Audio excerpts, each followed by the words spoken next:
That's sick. Divide them. I think don't know that's if I have so enough cool. credit availability for all the I stuff really that thought that goes thing was there. full size. I'm glad to see it's not Limited big. edition Star Wars Celebration 2025 jackets. If I was there, I just want to buy everything. What did you think? What did you think? Yeah, I'm gonna have to take out a small loan. It's the 20th anniversary of the best boyfriend in the universe. I need a business loan. They're like, oh, what's your business? It's my business, not yours. Millennium, what's up, buddy? 2025. But wait, Addiction problem. That's sick. amazing. That's really cool. What? is your mind blown? I I don't know if my mind's blown, but like I definitely want one. I don't even know how these people do this. If you have money, you should be spending it. Oh, these limited edition door curtains. Oh, that's What he cool. said. I need a door curtain. Yeah, I like the door. Oh, I need a waving Grogu. A kick click, nollie the boy. I need to travel back to 2002 and get that skateboard. I need the hat. I'm too fat to ride that skateboard. We got you. I just want to be there. Yeah, same. Forget about the stuff. I just want to be there. A stocky set? That's your choice. So Yeah, I feel that way when they do like the D23 events for Disney as well. Oh, hey, got Millennium Workshop in the house. How you doing, Yeah. Millennium? Good to see ya. Because this is something that you Guys, Millennium, just letting you know, General Kenobi's bunker will be joining us in about 25 minutes or so, and then later on we'll have Commander Jesse, and we're working on a bunch of others. They're all at Celebration right now. So These you could take home, and you could get charms. I didn't know that. You look at these. Cobb shrine Vanth is now charms. getting a vintage collection figure, Nice. No, that's and Dash Rendar. Yup, yup. Dash? Yup, yup. Wookie wookie. Yep. Every time you do that, Yup, Awesome. yup, yup. Shadows the Empire fans. okay, this is the last one. This is the last one. You're lucky. You're lucky. Yeah, I want them to do more Dash Rendar. Like, I'm bummed all we got was Shadows. Oh, they're It's showing basically cards. just What we are got those? cards. dude, Are they actually tops? I didn't see a tops. Let's see. Rewind. I don't think they're Rewind, tops. I zoom think in. they're the. Mine's coffee. I think it's like those one they did a few years ago where they had their own sets. Coffee. Now, come on in here. Come on in here, because that's good. But the best part is it says, Bold, smoky blend. bold and smoky. I'm rewinding because I'm watching it too on my own screen over here. So if I can I can pause it and rewind stuff. And... Burning bull and So look at that Ahsoka one right there. That was so cool. Gashapon. It's like your favorite thing ever. I genuinely love Tops. this. It's a Star Wars Celebration Part of my one. brain. Aw. I can't explain it. I want to get the good toys. These are great because they're tiny, tiny little Star Wars action figures. And while you will be able to get these later, for right now, you can only get them at Celebration, and they come with special Star Wars Celebration card backs. Which one are you hoping for? I want Vader. What do you Yeah. want? What do you want? Mine says Lucky. Yeah, does it? Yeah.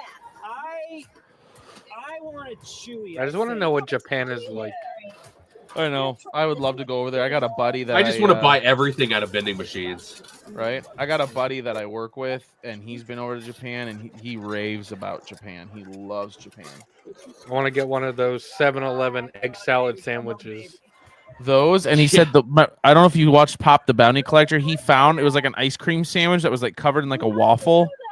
Yeah. My buddy was like, that thing is the one of the, like, he's like, put it this way. I walked back 3 different times after the first time to grab another one of those sandwiches. It was so good. All the way. Okay, here's the thing though. I really do need that Chewie. I'm going to stay here for 45 minutes to 6 hours. Whatever it takes. Thank you for watching this. Thank you for coming to Star Wars Celebration. Thank you in advance for spending your money. Thank you for spending your money for us. That guy's a Yeah. little cringe. Dude, look at the Ewok in the background. I love it. Huh? They added like a giant inflatable like wicket. Lego Star Wars. Oh yeah, the slave. I want to get that that emblem, not the emblem, the logo. Oh, I'm so That's getting pretty that. cool. I am so We have getting. Cesar, Jason, and Dude, I want to get the $1,000 Death Star that comes out at the end of the year. I can't afford that. I can't Ugh. afford that. I've already started saving for it. I mean, thanks to the reseller market, there's also a $1,000 ad out there. iconic Star So Wars logo into Lego for? Oh, they've got a Jango Fett coming out. What Yeah. the iconic Star Wars logo into I- Lego? that's pretty cool. That's a good idea. I moved last year, and this is how my Darth Vader helmet is now. It's just like in total disrepair. Shapes like in this. No. I have all the pieces. I just don't feel like rebuilding it because it took forever. And we have a lot of elements that are good for creating those shapes, but sometimes finding the combination is a challenge. Oh, certainly, I can see that. But it I came got out Luke so Skywalker's perfectly. I can helmet. kind of see that Well, there's that's something fun. hidden That's in the cool. tea. Nice. There I should have. be- Yes, please show us. I have like Alright. 10 Lego sets I have to build. Yeah, that's really cool. Should I tell Easter. them? Please do, please. Oh, what is in there? I think you'll all recognize the famous Tantive 4 chase scene from the first film. Amazing. I am a big fan of the brick built helmets, and adding to the collection is Jango Fett. 10 out of 10. Can you show I us need the that. fans? Amazing. Can you tell us a little bit about that figure? Yes, so this is. I'm not a huge fan of the chopper, like the way the eyes are if they zoom in on it. It's a display model Yeah. of the legendary. I still Bounty want Hunter. it though. Has a striking color scheme with the grays and the blues. Yo, Toy Bills, what's going on? How are you? And the rangefinder can Up, be Toy? adjusted. Wow. I Good love to that. see ya. Just like Good to the see ya. previous That's helmets, awesome. when you build Hey, you this, know, you'll have it's a so great much easier to get his experience, head off on this one. with the Lego building techniques. And it was designed for people that want a fun, hands-on, creative activity. So yeah, it will look great next to the other helmets if you have them. It's truly beautiful. As an experienced brick builder, how long would you say it takes to build Jango Fett? Build like out of the box. Yeah. Set like this, a couple of hours. A couple of hours. Yeah, that sounds Yeah, about that right. looks like that'd be a If pretty you're- fun, like Oh, not sure, too crazy sure. I build. love that. Yeah, I'd say I about would love. 3 hours. The I've been waiting to stands are get so to this intricate. one. Our Yeah. mischievous I would love to get little that, being that, Boba's my favorite character and all. Clearly a fan favorite. Please tell us a little bit about Chopper. Yeah, so I mean, Chopper. Our favorite war criminal. Loved Astromech Everyone's since favorite we war first saw criminal. him in Star Wars Exactly. Rebels, and then Star Wars Ahsoka. This Lego model has. I see. I just don't like the eyes on this one. It all looks. the fine details. I don't know. It and looks there's like a lots of play crab. Features hidden in it as well. You can move the robotic arms But to pose them. other in than really that, it cool looks way. great. There's even a lever on the back that when you do it, you get that iconic wobble and bounce of Chopper's head. I can show you here. He's able to bounce up. Oh, and down. that's Oh, great. that's dope. That's pretty cool. And then you can Yeah. also roll him around. He's got legs that are movable and removable Oh, to pose him God. in your favorite I did. pose. From Okay, any of the- Chopper might be my next one. I need more droids. Same. There is I want to a get baby R2 and Chopper. Yeah. Bricks are really R2 going to have to go on a hard diet now. R2 doesn't have to be Please tell us about his fame. Lego, but I do want an R2. Yeah, Tactic so you'll Collectibles. Thank you recognize for this joining ship us. here, Good to right? see you. I just want to go to I just want to go This is the Galaxy's Edge and Ultimate build another Collector droid. Series Jango Fett starship from Star Wars: Attack of the Clones. It's made of 2,970 Say its name. pieces and is over 44 centimeters tall on its stand. Wow, that was a lot more than I expected. Ooh, bricks. Oh, that's so cool, bricks. Nice. Two just around the corner, and I fans so will I got Oh, so yeah. much stuff I have to build. It's ridiculous. I How have much you him as, want? like an actual droid. This is, I ain't from getting Rogue rid of One a and unless versus I have like a Engine, the double brand set of new something, Rebel which I don't Union have this one. Starfighter. Toy Bill says, sorry, I'm in and out working at the bar tonight. All good. Thank you for joining us when you can, man. We appreciate that you're taking the time to choose us and watch us. Swing wing Make a function Dagobah that select allows for you to me. go from the landing mode into the V formation for flight. The cockpit opens with the lever also and you can put a minifigure inside. There's a couple of spring-loaded shooters in the Do you have a front. Lola? They're not Dude, here I to love anybody. Lola. Of course, we Hold on, let me. But it and then- shoots. Oh, Yeah, it does shoot. Oh, And man. then on the bottom, there's also a compartment with a bit of space for minifigures or cargo. And speaking That's of cool. minifigures, it comes with 4. So obviously, Cassian I haven't Andor seen that and Lola. K2SO. And It then, is so, and it's not that. and then 2 brand new minifigures. I'll have to get that for my first kid. time. She freaking loves little Ramiro Leia. And an ISB Still love technical that one. agent. So 4 fantastic figures with this model. truly, Yeah. truly. That's incredible. I got this when they were All right. selling it at Well, Galaxy's I have a Edge. feeling we got to address the elephant in the room. That's cool. What do you mean that? We have That's something so else to show you. cool. What is this that you have Let to me All right, reveal go back to to us? the celebration real quick. What are they showing us? Yeah, we don't need to see me. No. I want to see that. Hold on, I they want- got something here that's being revealed. What is this? Show us. Is it another Lego set that we don't know Oh, the about? theatrics are very Yeah, I- serious. Come on. So we have something to reveal for you today. I guarantee it's got to be This is some our Revenge of Sith. newest model. Oh, it's like It'll a come out on add-on August thing. 1st, Dooku. and it is No. It's a droid. K2SO. K2SO. Yeah. Oh, that's cool. Oh, That's sick. Heck yeah. Yeah, I got to get one of those. And it wouldn't be a K2SO. proper Lego Heck event yeah. without also That is dope. building a I can't life-size believe this version. one's battery. Oh, of the God. set. They put a life-size one? Let's Ah. go. Wow. Put that in Legoland. That's cool. No. That needs to go in my. Goodness. Yeah, it actually stands over 2.5 meters tall. That is the size of K2SO in real Yet life. still cheaper than the Death Star. What kind of design challenges did you face with this? There were some massive challenges with this, particularly because he is so tall and his legs are so skinny. So it was. It's like a his huge- proportions are weird. huge That would have been challenge, like and I a had crazy thing to iterate build. Over and over to find Oh, the yeah. perfect blend of Lego elements to kind of build those legs up that'll support all this on the top. Wow, that is fantastic. That's so cool. So I'm definitely personally, going to have to which get one of one those. these is Yeah. your favorite? For me, it's the Ultimate Well, Collector now- Series Jango Starship. My Because problem. he made it. Oh, you know That what? Starship, that though, is too. fair, of course. For me, is the Ewing. Am I going to start buying Legos now? Dang it. Not because I work on Don't do it. Don't do It's okay it. that you like it. I'm I already have my hands in enough pots here. I'll have to continue this trend and choose K2. Learn And it's I'm actually my a- first Lego set I designed. Is so it really? is. Wow. That's cool. That is an incredible debut. Yeah, it's Congratulations been a and thank blast. you so Heck much. yeah. It's Yeah, so, that's a so definitely fantastic. like cool Lego things they got. Thank you so much for joining us today. Yeah, and come by the Lego Star Wars booth tomorrow to take a photo with this guy. He'll be there tomorrow and the following day. That is amazing. Oh. All right. So, is there any way that I can find space in my suitcase to bring K2 home with me? Probably You can maybe not, take right? a finger or something. A I don't finger? know, yeah. Okay, you know what? I'm down. I'll do that. Yeah, bring To find out more smaller about all these sets and more, head to lego.com. Jeez. Thank you. She's just greedy. Right? She's a Sith.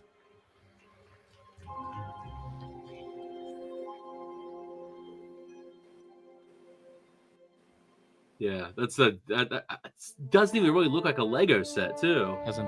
Hey, That's kind of Kyber, the crazy thing about it. your face is covered up by your live. Oh, Ah, I just noticed that. I like looked up and I'm like, Yeah, wait a minute. I can only see the bottom half of Kyber. Well, it's your stream. Let me ask you: have you ever wanted that's to what I'm feel like you saying. were They know I'm living in here. the Star Wars Hey, you world can of put excitement your screen. I don't mind. Well, come with me as we go on a meta quest into a I probably galaxy far, could, far but away. I don't really know how to. And I'll probably mess something up. If I start tinkering, so you yourself we're can come fine. right over here into one of the pods here and put on This one guy's the one of those Meta guys Quest that has 3Ss way too much and energy. experience He's one like of the amazing cheesy games hype that man. Lucasfilm and That's just iOS like, have put okay, dude, together give it a with rest. Like, I understand you're excited. I'm excited. Don't get me wrong, but can we tone it down a little bit? Your producer, how you No, doing? he I am doing great. immediately after this is over, he goes into a corner and cries. Wearing the MetaQuest Right? yet, but I feel like I'm already in the world. I am glad of that. Have you ever been to Galaxy's Edge? I have been to Galaxy's Edge. Have you been to the Wilds? I have not. Well, that is what you will do in Tales from the Galaxy's Edge. That is wild. Yeah, no, you get to hang out in a Star Wars. Oh, bar, yeah, hang you out with have the guy, Cecil Slack. He's the bartender. Tells great stories. Does he now? Oh, He will That spin is you some tales that will take you places that you have never been. But on your own recognizance, you can go out into the wilds. Ooh. You can follow some adventures. You can do some. Wait, we can do adventures in these games? You can. Get out. Yeah, I'm going to get in. I'm going to get right into All it. right, guys. What I got is- another guest that will be joining us at some point tonight. Battle Pack's official, who is also in Japan, will be joining us as well. Awesome. So A Jedi, and he will transport you into that story, and you can live it for yourself. So he has. Yeah, that's What's my up, thought Muff? too. Is Is we're- beyond compare. Let's put it Muff, that way. how's it going, Full buddy? VR. sorry, I didn't mean to cut you off, Kyber. There's not just one game. Oh, I was just saying, Let's like come over that's here. the other Let's thing check too. out over By here. the time I finally Alyssa, figure out this looks amazing. this Of course, lineup, we're gonna have bigger, other people immortal. popping in. For those that are So already familiar with MetaQuest, this is it'll nothing fix new itself. to them, but why is Yeah. this so incredible? Because you get to go. But to everybody, this just party, know. And you meet. I'm here. This maybe Darth Vader, Mm-hmm. and he's looking for someone. He has an agenda. Kyber, I found He his remote.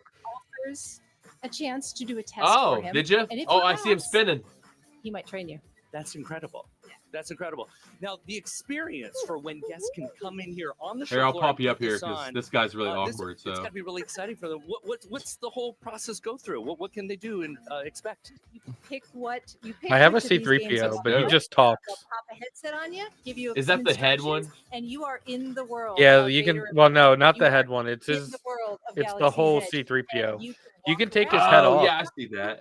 You can get a sense Yeah, I've of seen it. that. Kind of like And, the kind of this big one, figure of him. Lightsaber Dojo Yeah, and they hone your advertised that skills. you could switch it with Are the you a battle pro droid. at this point? I found out from experience they are not interchangeable. You have to break She's so C3PO modest. space in order to get it So off. modest. Alyssa, you are incredible. You need to get out here and check out what MetaQuest has to offer. Come on, dive into all the fun. By the way, guys, Tuesday I will be doing a live watch party for season 2 of Andor. All of you guys are welcome to join and pop in on the stream while we watch. So, Sweet. I've been looking. I I might. was thinking about doing the same thing. So you guys are totally welcome to join. Yo, Galactic Cantina, good to Hello have you there. in. Hey, how's it going, buddy? We got Have some you guys guests coming up. seen? There's no question that our next Have you guys episode seen the Hello There Funko? films Uh-uh. from E.T. No. Yeah, to they're doing Indiana the Jones, famous Star Wars, saying. and So they're doing the "I am your father" and "Hello our there." fearless leader here That's at pretty Lucasfilm, cool. President Kathleen Kennedy. Hey, it's everybody's favorite. Oh my God! Announce your To hate. retirement. No, I'm just kidding. I'm just kidding. Everyone's favorite. Woo. Announce your retirement. I do Announce not. your Okay, retirement. hold on. I don't hate you, Ma. What? He actually loves you. Always such a pleasure. Oh no! Oh, it's so Don't great knock to my I do. computer off. Fantastic seeing everybody. So cool. It worked. Now here we are. You know, I'll tell you, I was doing an interview down over there, It's and appar- you apparently guys she's my kept cousin. Interrupting. I don't know what was going on over here, but something major. Yeah. Yeah, we just had some new friends come by. You just, Muff, you're just too cool. That's what it is. You were just taking the spotlight and hogging the spotlight. We couldn't have that. Celebration Exactly. Japan again. It's for the second time. there and can only be Star so Wars many has such a big deep personalities on history, one screen, and with Japan and when you with bring Japanese Muff culture. into the So I wanted to equation, ask you to kick us off. there's so much How excited are you personality. to return here and bring Star Wars back to Oh, Japan.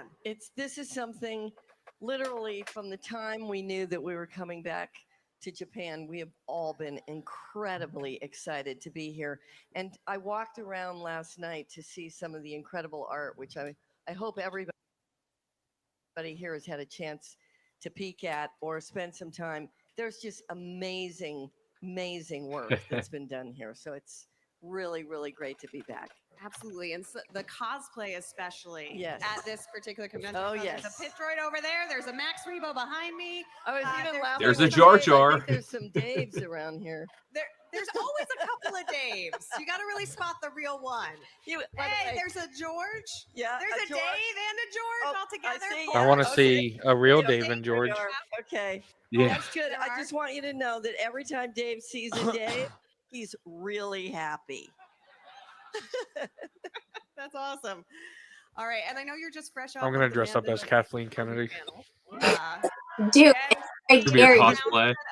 Do it. Before we talk about those I things, double dog dare you on to. Andor season I don't have 2, Hey, anything to a cosplay. highly underutilized cosplay. after we close out Star Wars Celebration Japan, we finally get to see that 3-episode.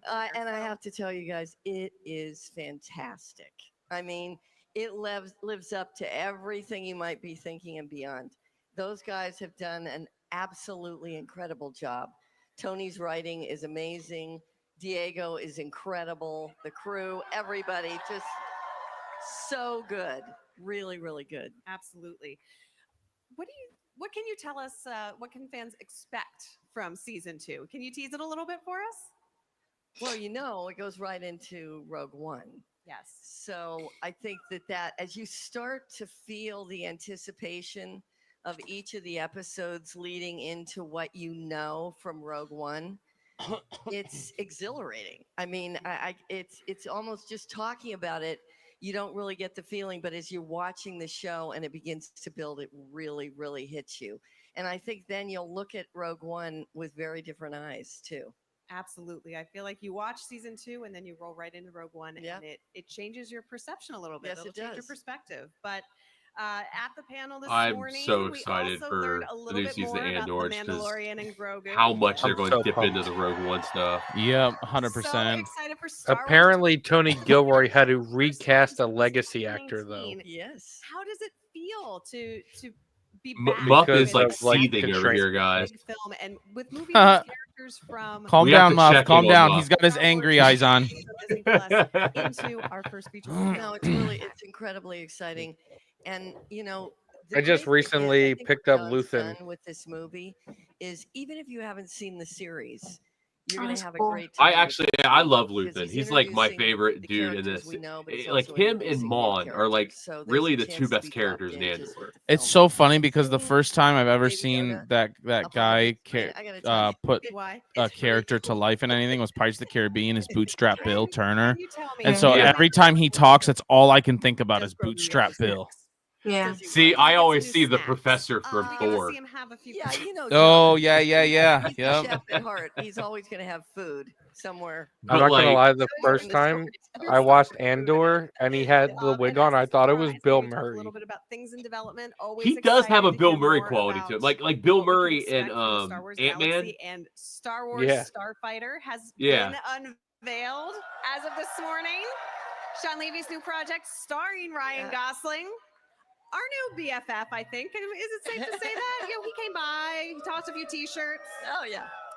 So what can fans look forward to with this new story starring Ryan Gosling, set in a post Rise of Skywalker Post era? Rise of Skywalker is where we're headed for obvious reasons. So between what we're doing with Mandalorian and the New Republic and now moving in to the future past episode 9, it's just opening up a whole new world. And Sean's coming into this. I can't think of any director recently that we've worked with that is better suited to Star Wars. I think you're feeling that with his energy and excitement. Muff's working some stuff out around right what now, it is he's guys. doing. I mean, he's just got the It's okay, Muff. perfect attitude Let around go, making this let a really go. fun They've movie. done this whole focus Hey. on going behind.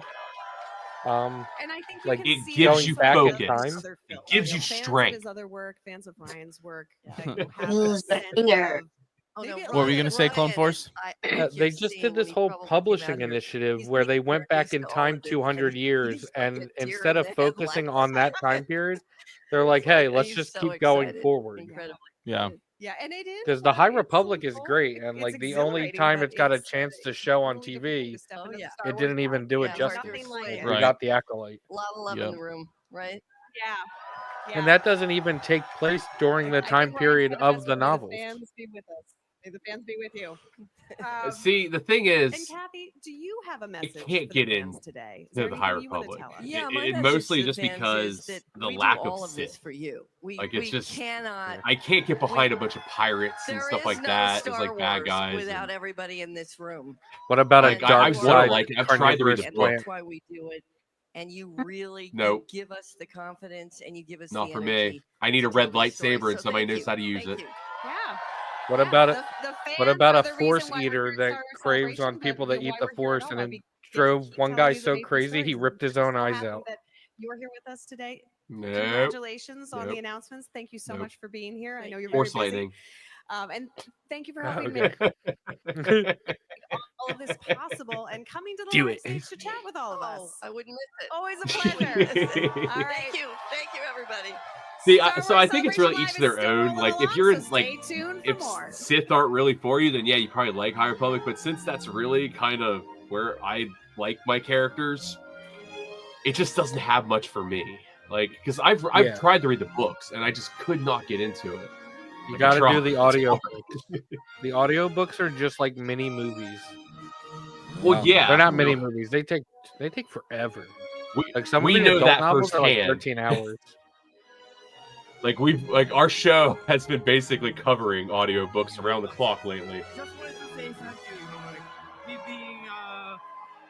Which, speaking of which, anybody watching, we have to take a slight pause on the final part of Return of Revenge of the Sith book. Yes. Because there's too many things happening at once right now. Yes. Yep. Outpost treasure chest. Good to see you. Is that what you guys Hey, have what's been up, doing? You've Bob? been doing the Yo, the pop, audio? Pop the bounty collector in the house on Instagram. What's up, Pop? Hey, what's up, Pop?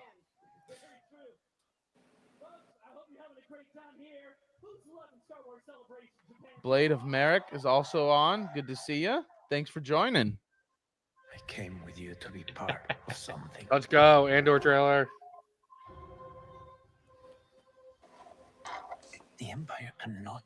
Hey, we're doing pretty well, Outpost. Doing pretty well. If you stay tuned, we're going to be having guests on. We will be having Battle Packs. We'll be live from Japan. Commander Jesse will be on live from Japan. General Kenobi's Bunker will be live from Japan, joining us as well, and hopefully some others as well. So stay tuned, guys. It's going to be pretty big. People actually there in it. We can all be jealous of them, right? Everybody on Jealousy. Twitter is saying that Sean Levy's film Starfighter is the name of the video game from 2001. There was a Starfighter game, yeah. Revolution is not for the same. And it was a pilot game, and it's about like Naboo starships. Yeah. I'm pretty sure it was on 64. For those who dare. Dude, I love Cyril. Cereal. I love that Pop the Bounty Collector joined from Japan, guys. Like, how sick is that? He's watching us for a little bit. Yeah, heck yeah. Thanks, Pop. We really appreciate it. Take a little break from everything. Hey, Critic's there. His little dorky Be careful not to choke on your aspiration. Director. If I knew that the camera's on me and I was in full Critic cosplay, you know I just grabbed my throat all of a sudden.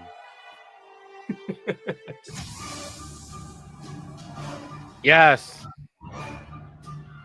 Who the fuck loves cereal? Cyril. But we Dude, all we call him refer to Cyril. him. Oh, it's Ashley Eckstein, yo. We refer to him as Star Hey. Wars Gabe. Ahsoka Tano.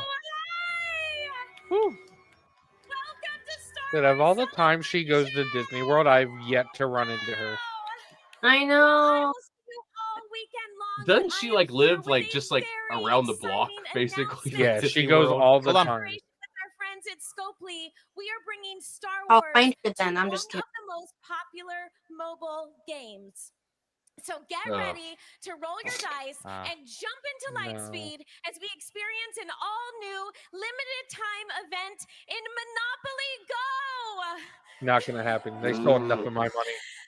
The Monopoly Go and Star Wars collaboration is launching on Man. May 1st, and you won't Paywall. want to miss a second of I this have limited so much time like event. PTSD with watching E3 and then them coming out talking about apps. So I'm just like, play, okay, right? turn it off. We have a video to share with you. Let's check it out. Did it rob me enough? Money, money. Roll the dice. Do it.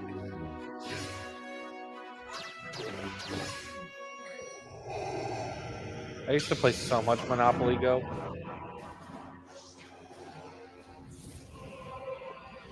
Okay, I'm gonna test some layouts real quick. So if everything looks weird for a second, just ignore it. Sounds good. Okay. See if I can get some better things for once we get more guests. He's got so many like different logos and stuff on here. There's no room, Kyber. Hey, Just I like. messing with you. It's all about presentation. But yeah, I'll I take know. down the overlay. No, you're good, dude. You don't have to. It's all good. It's all good. I was just messing with you. No. It'll get better. It'll get more people on the screen. There we go.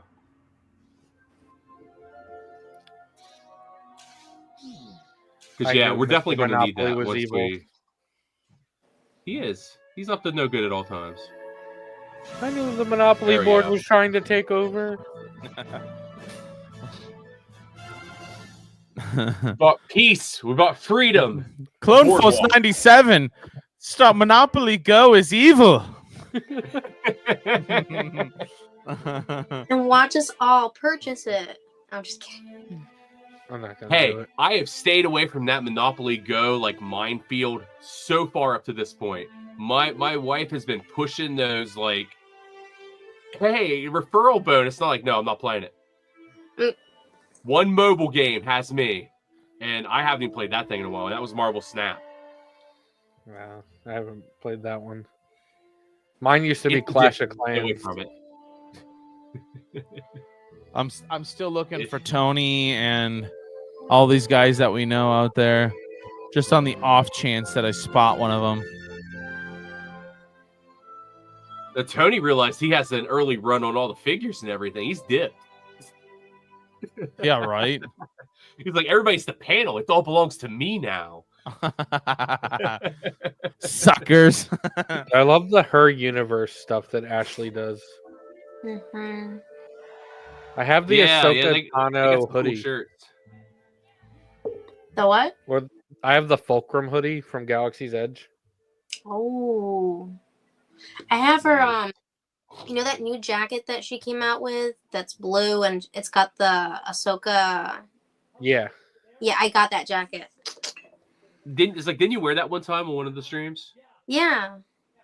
That's like I think I remember that one. I don't know why I bought a hoodie though. Florida never gets cold enough for a hoodie. I know. Is Pop the Bounty Collector back in here? I think he might be back in here, guys. Trying to see. who Hey, is. how's Oh, it going, I'm back. Bob?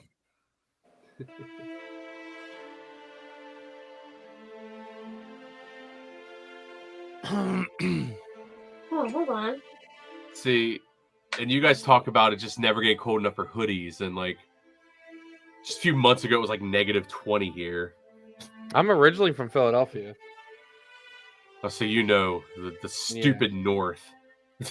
Yeah, I grew up in Wisconsin, so Oh, no, I can't northern see that. Wisconsin. What Oh, is so it? you the Oh, I love deep that. North.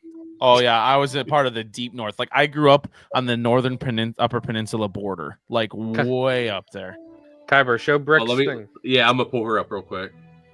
Oh, Oh, that's cool. Is that a gingerbread pin? No, it is, and it's got. that's so cool. Oh wow! What? That's cool. You guys. That's awesome. That's dope. Love it. Do you collect the figurines that they sell at Galaxy's Edge? Like they had Ahsoka and Sabine and Hera.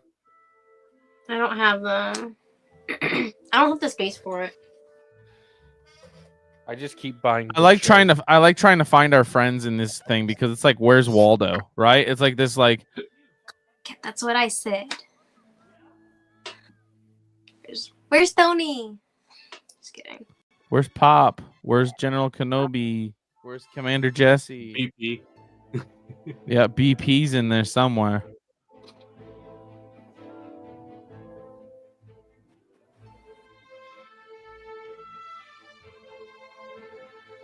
Yeah, you don't realize how many of your friends went to Japan until you turn on Whatnot on like a Friday and nobody's streaming. Right. It's Star There Wars you go. Celebration live Where did here in they- Japan, Oh. and I'm out here with my favorite peeps in the world, our incredible fans. How you loving it so far?